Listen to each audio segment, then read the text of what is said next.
Engaging time through reflection. This practical theology outlines how one can discern God's time in order to determine how God calls one to act within it. Time is not a commodity, but a gift from God. The pressure of time is an illusion and reveals the way humanity's engagement with time is culturally influenced. God gifts all individuals with enough time to fulfill their calling. Time is not linear, as it so often is conceived to be when we live as a one-third people, stuck in the past or the future rather than the present. Moreover, God is both within and beyond time. Humanity engages generatively with God and time when individuals discern how God is calling them to engage time and participate in the co-creation of the future. Discerning how to engage time can be done both through reflection and spiritual discipline. The following ways are not the only ways of discerning.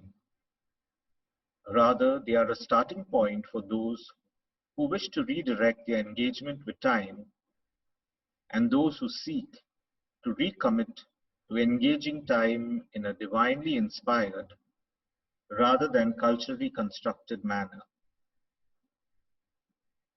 Being a Christian leader requires modeling for others a God-centered way of being with and in time. Discerning how to engage God's time is aided by reflecting on three critical questions about one's relationship with time, as well as observing distinctive spiritual practices. The first step is to reflect and gain self-awareness on three key questions. Does the way I engage time cultivate greater love? Am I engaging time or attempting to commodify or control it? And the third one is, am I trying to move faster than God into the future? The first litmus test for discerning how God may be calling us towards a changed relationship with time is to reflect on how our engagement with time generates greater love. The greatest commandment, our mission on earth, is to love God and love our neighbor. This is our ultimate call. The preoccupation and distraction that so often results from attempts to control time can hinder and impede love. Therefore, if you are unsure if the ways that you engage time cultivate greater love of God and neighbor, pause and reflect. Also, you need to reflect critically on when and how you do fulfill the commandment and when and how you do not. This insight can then be taken to God in prayer or incorporated within one's spiritual practices. The second question focuses on whether or not you're engaging in time or attempting to commodify or control it. Overmanaging time in such a way prevents one from being present to time and present to the moment. In his book, The Rest of God, Restoring Your Soul by Restoring the Sabbath, Mark Buchanan recounted the wisdom shared by Henry Nouwen towards the end of his life, and I quote, "My whole life I have been complaining that my work was constantly interrupted until I discovered the interruptions were my work." Unquote. Relating to time as a commodity rather than a gift from God means trying to control it. This results in abhorring interruptions or changes in schedule, as these events jeopardize one's sense of controlling the clock and one's life.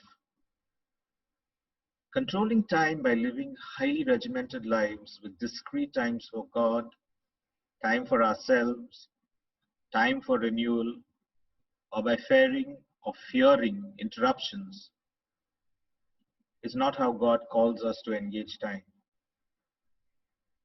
God calls us to be mindful and present to interruptions, see them also as work and time for God, lest we tend to place the clock as an idol above God.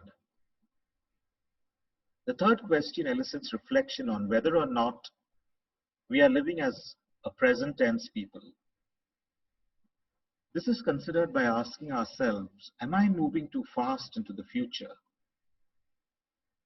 Living spiritually demands that we be present tense people, a distinctly countercultural idea. When we forego living as a present tense people, we often move too quickly into the future, anxiously thinking about what's next on the to-do list or fretting about what's to come. In his book, Becoming Friends of Time, John Swinton explained how Jesus walked slowly. Walking in love means walking slowly. Attempting to walk into the future faster than Jesus cannot possibly be following God. Walking fast is not bad, as God is with both those who walk slow and those who walk fast. But it is in the slow times of Jesus' life and death that we discover the shape and meaning of love. Ceasing to move so quickly into the future and becoming friends of slowness enables one to experience fully God's love and one's love for God and neighbor. The above three questions need to be revisited often, as the answers will likely change. Discerning how to engage time necessitates critical reflection accompanied by spiritual practice and discipline.